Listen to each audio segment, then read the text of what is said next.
তো আপনাদের কাছে, আপনাদের সামনে সরকারের কাছে প্রত্যাশা কি? এখানে কৃষকদের সাথে কথা বলতে এসেছিলাম, ওনারা ধান কাটতেছিল, সেই ধান কাটা দেখার জন্য এসেছিলাম এবং কৃষকদের সাথে কথা বলতে এসেছিলাম।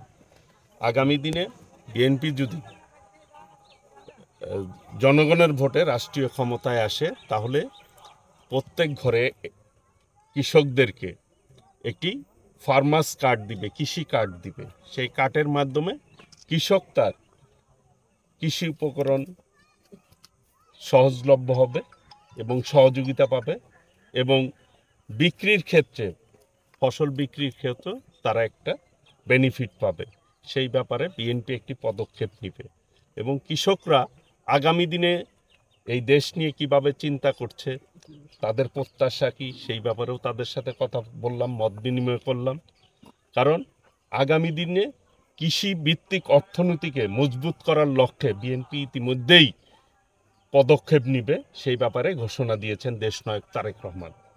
তো কৃষকদের সাথে মত বিনিময় করার জন্যই মূলত আমি মাঠে, তারা ধান কাটতেছিল, ওই ধান কাটা অবস্থায় তাদের সাথে মত বিনিময় করার জন্য এসেছিলাম।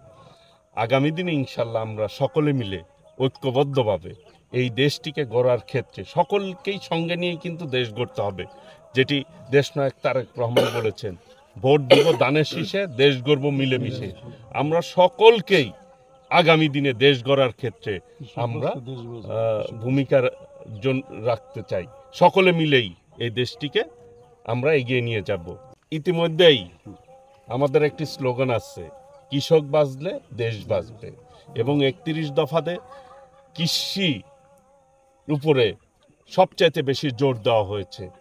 আমাদের যে 31 দফা রয়েছে তার মধ্যে একটি দফা আছে কৃষকদেরকে নিয়ে। আগামী দিনে বিএনপি যদি আল্লাহ রহমতে জনগণের ভোটে নির্বাচিত হয় তখন এই কৃষকদেরকে ফার্মার্স কার্ড, কৃষি কার্ড দেওয়া হবে। কার্ডের মাধ্যমে তারা তাদের কৃষি উপকরণ, কৃষি যে উৎপাদন হবে সেই উৎপাদন স্বচ্ছ যাতে সঠিক মূল্যে তারা বিক্রি করতে পারে, সেইটার একটা ব্যবস্থা বিএনপি করবে, দেশনায়ক তারেক রহমান করবে। সমস্ত কৃষকরাই এই কার্ড পাবে, কেউ বাদ থাকবে না। প্রত্যেক কৃষক একটি করে কার্ড পাবে ইনশাল্লাহ। এবং আগামী দিনে ফ্যামিলি কার্ডও কিন্তু প্রত্যেক ঘরে ঘরে মানুষ ফ্যামিলি কার্ড পাবে। সেই জন্য আমি কৃষকদের সাথে, প্রান্তিক কৃষকদের সাথে মত বিনিময় করতে এসেছিলাম এবং ওনারা আশ্বস্ত করেছে ওনারা আমাদের পক্ষে থাকবে, আমরাও সুখে দুঃখে কৃষকের পক্ষে থাকবে ইনশাল্লাহ। তারা ধানের শীষে ভোট দিবে এবং আগামী দিনে আমাদের সাথে থাকবে ইনশাল্লাহ।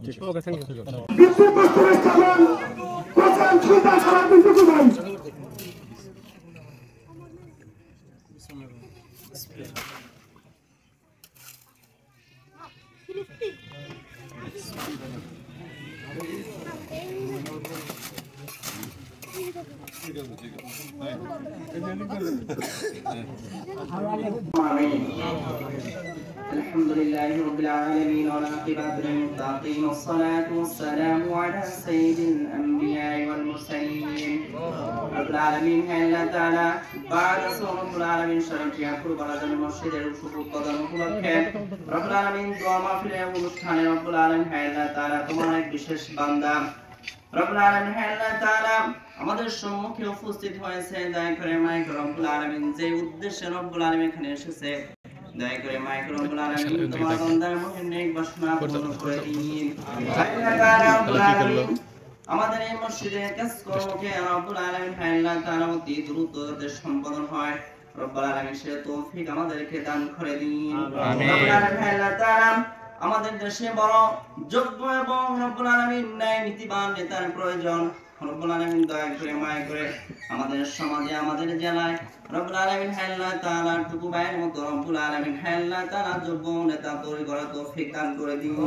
আমিন। রব্বুল আলামিন আল্লাহ তাআলা আমাদেরকে সবাইকে আপনি কবুল আর মঞ্জুর করে নিন। আমাদের কাজকে কবুল আর মঞ্জুর করেন রব্বুল আলামিন। হে আল্লাহ তাআলা, এই দোয়া করে তোমার শাহী দরবার থেকে, মহান দরবার থেকে বিদায় নিতেছি। সুবহান রাব্বিকা রব্বিল ইজ্জাতি আম্মা ইয়াসিফুন ওয়াস সালামু আলাল মুরসালিন আলহামদুলিল্লাহি রাব্বিল আলামিন। আহ্বায়ক শেখ হাবিবুল আলম খাতুন ভাই, যুগ্ম আহ্বায়ক সাবেক যুগ্ম আহ্বায়ক